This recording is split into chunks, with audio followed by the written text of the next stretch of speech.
If it was going to be easy, there'd be more than one national champion. So at the end of the day, we've got to regroup. We've won 26 in a row, and let's just call it what it is. The odds were not in our favor to go 28-0 and win this national championship.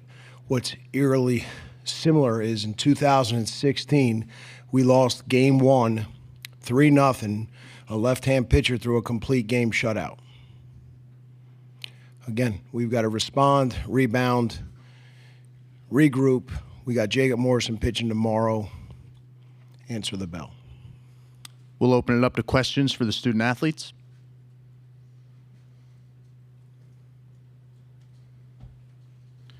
Noah Bieniek, 11.7. Cam, outstanding day today on the mound for you. What was working so well against the LSU lineup? I think everything was working today. I mean, to go through a lineup like that, you kind of have to have everything. So, yeah, I mean, everything was working, trusting what Coach Williams was calling and just pounding the strike zone. Aired 50 in baseball. Caden, from your perspective back there, something like once you got through those first couple innings, maybe with some adrenaline, what did you think was the key for Cameron to kind of settle into that groove there? I think he just pounded the strike zone and had competitive strikes with his cutter and fastball and really was locating it. Any more questions for the student athletes right here? Caden, I have to imagine, just given what Jacob has been for you guys this year, you still feel pretty good, as Coach said, going into the next couple of days? Oh, absolutely. We got our ace on the mound, even though we have a really good three-day starters, and we have utter confidence in them. Any more questions for the student athletes? Okay, Cameron, Caden, we appreciate your time.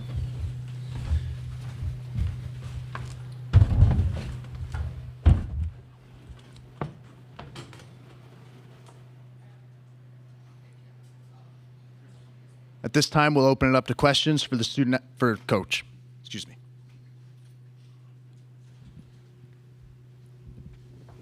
Coach, obviously you knew what kind of challenge you were up against with Cade Anderson today, and you had him on the ropes some early.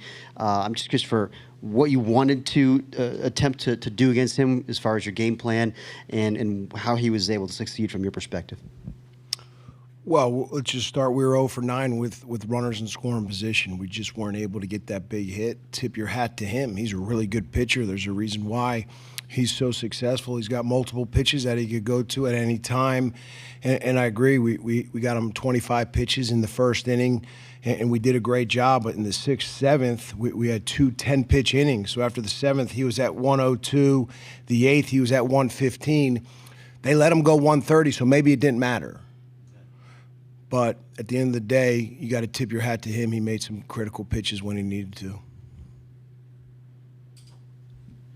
Noah Bieniek, 11.7. Coach, you mentioned that you had your chances. Is that kind of maybe the reason you get the runners in motion in the 3rd inning? Sebastian Alexander had a really good jump, just kind of slides over the bag there. Well, again, let's tip our hat to Anderson. We got 1st and 2nd in the 3rd, and I think we put down a solid bunt. And, he's calm, cool, collective, makes a play and gets our lead out. Then we put a bunt down later in the game, give Braswell credit. That's a pressure bunt, and he throws the ball over the top, basically over our base runner's left shoulder to collect an out. Really big play, and then give Braswell credit there in the 9th. He's got to range extremely hard to his glove side and make that play in the 9th. There's a reason why they're in this national championship game. There's a reason why they're fielding over 980. You saw it tonight. I mean, they're very big plays and big situations, and you've got to tip your hat to them.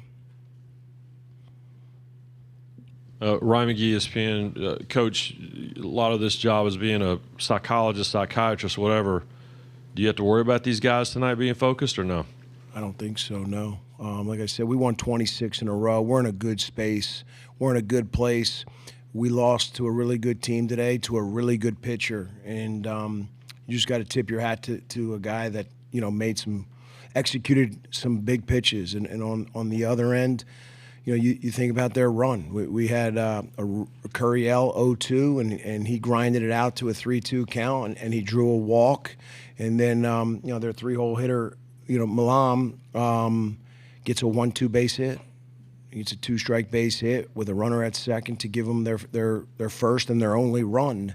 But ultimately, I thought we played very well. We had runners on. We just weren't able to get that big hit with runners in scoring position. Like I said, we were 0 for 9 with runners in scoring position tonight.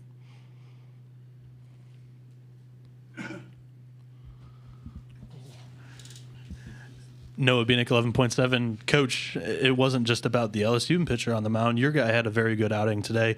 What did you see from your point of view, what was working against the LSU lineup, and how do you continue that success moving forward in the finals? Well, no surprise, Cam Fluky's as good as any pitcher in the entire country. So we were extremely confident walking in this game with him pitching, and he gave us an opportunity to win. And unfortunately, like I said, we weren't able to score. When you don't score a run, it's very difficult to win. Okay. That'll conclude our press conference. Coach, we appreciate your time. Thank you.